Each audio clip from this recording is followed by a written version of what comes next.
E aí, pessoal, beleza? Hoje, 2 minutos de química, nós vamos fazer o vídeo que é a quarta parte de ligações químicas. Hoje vamos falar de ligações covalentes. Bom, eu aconselho que para poder ter um total entendimento desse conteúdo, você assista o primeiro vídeo sobre ligações químicas, que é onde a gente fala sobre regra do octeto, certo? Bom, então a princípio vamos falar da ocorrência das ligações covalentes, né? Quando dois elementos da ligação têm a tendência a ganhar ou compartilhar elétrons, a gente tem aí uma chamada ligação covalente, onde ocorre, na verdade, o compartilhamento do elétron entre esses dois átomos. Basicamente, esse tipo de ligação vai acontecer entre um ametal e outro ametal, ou entre um ametal e o hidrogênio. Um exemplo seria a formação da molécula da amônia, onde podemos observar que a distribuição eletrônica do hidrogênio consiste em apenas 1s1. Já a distribuição eletrônica do nitrogênio consiste em 1s2, 2s2 e 2p3. Se formos parar para pensar, o hidrogênio, nessa situação, necessita ganhar um elétron para poder assemelhar-se à configuração eletrônica do hélio, que é um gás nobre. O nitrogênio precisa ganhar 3 elétrons para assemelhar-se à configuração eletrônica do neônio, que também é um gás nobre mais próximo a ele. Sendo assim, nós podemos dizer que vai ocorrer uma ligação covalente entre o nitrogênio e 3 átomos de hidrogênio. Nas ligações covalentes, cada átomo contribui com um elétron na ligação. Dessa forma, nós temos a chamada ligação covalente simples. O elétron do hidrogênio serve também para o nitrogênio nessa ligação, e o elétron do nitrogênio serve também para o hidrogênio. Dessa forma, ao contarmos os elétrons, vamos ver que cada hidrogênio possui 2 elétrons, assemelhando-se à configuração eletrônica do hélio.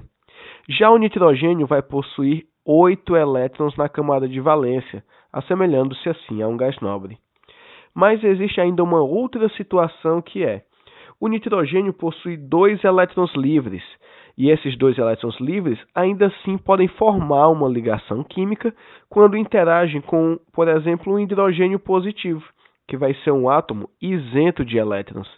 Nessa situação, nós vamos ver que o par de elétrons do nitrogênio vai poder formar uma ligação com esse hidrogênio que nós chamamos de ligação covalente coordenada.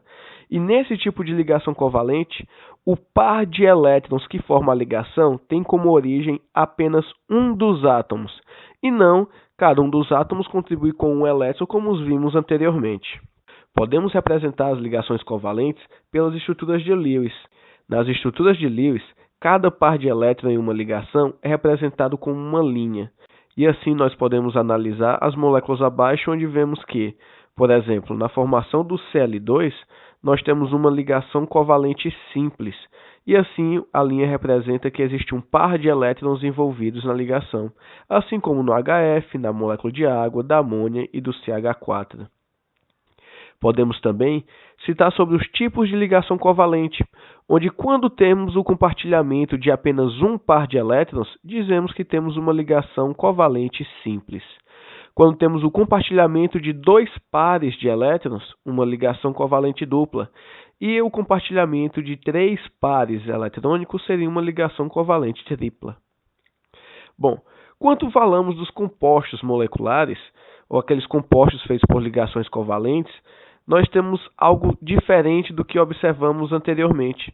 Quando falamos que um composto é feito por ligações iônicas ou metálicas, nós podemos afirmar coisas sobre suas propriedades. Porém, quando falamos de ligações covalentes, esses compostos podem ser sólidos, líquidos ou gasosos nas condições ambientes. Isso vai depender das suas forças intermoleculares. Eles apresentam baixo ponto de fusão e ebulição quando comparados aos compostos iônicos. São maus condutores de eletricidade e a maioria dos compostos são solúveis em solventes orgânicos. Bom, pessoal, por hoje é isso. Qualquer dúvida ou pergunta podem deixar aí nos comentários e até o próximo vídeo.